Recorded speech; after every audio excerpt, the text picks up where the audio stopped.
গেল ডিসেম্বর মাসে দেশে রেমিটেন্স এসেছে 263 কোটি 90 লাখ মার্কিন ডলার, যা দেশের ইতিহাসে সর্বোচ্চ। এর আগে 2020 সালের জুলাই মাসে সর্বোচ্চ 259 কোটি 82 লাখ ডলারের রেমিটেন্স এসেছে। বাংলাদেশ ব্যাংকের হালনাগাদ প্রতিবেদন থেকে এই তথ্য জানা গেছে। বিস্তারিত রুমানা আক্তারের প্রতিবেদনে।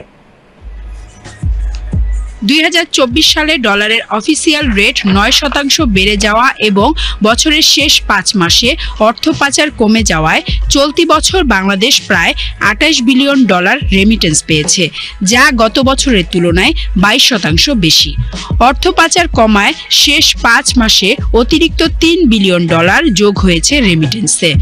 কেন্দ্রীয় ব্যাংকের তথ্য অনুসারে 2024 সালে জানুয়ারি থেকে 28 ডিসেম্বর পর্যন্ত দেশে বৈধ বা আনুষ্ঠানিক চ্যানেলে রেমিটেন্স এসেছে 26.67 বিলিয়ন ডলার। 2023 সালের পুরো বছরে রেমিটেন্স এসেছিল 21.92 বিলিয়ন ডলার। সেই হিসাবে 2023 সালের চেয়ে 2024 সালে রেমিটেন্স বেড়েছে প্রায় 4.7 বিলিয়ন ডলার। বাংলাদেশ ব্যাংকের governor doctor Ahsan H Mansur বলেছেন, গত 5 মাসে দেশে রেমিটেন্স এসেছে অতিরিক্ত 3 বিলিয়ন ডলার। অবশ্য সেন্টার ফর পলিসি ডায়ালগের সিপিডি নির্বাহী পরিচালক ফাহমিদা খাতুন বলেন, রেমিটেন্স বাড়ার পেছনে ডলারের রেটই মূল ভূমিকা পালন করে, যে কারণে ডলারের দর বেড়ে গেলে রেমিটেন্সের প্রবাহ বেড়ে যায়।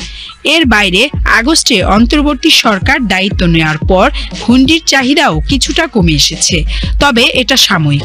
বিভিন্ন আন্তর্জাতিক চক্র জড়িত থাকায় দীর্ঘ মেয়াদে হুন্ডির চাহিদা কমানো কঠিন বলে মন্তব্য করেন এই অর্থনীতিবিদ।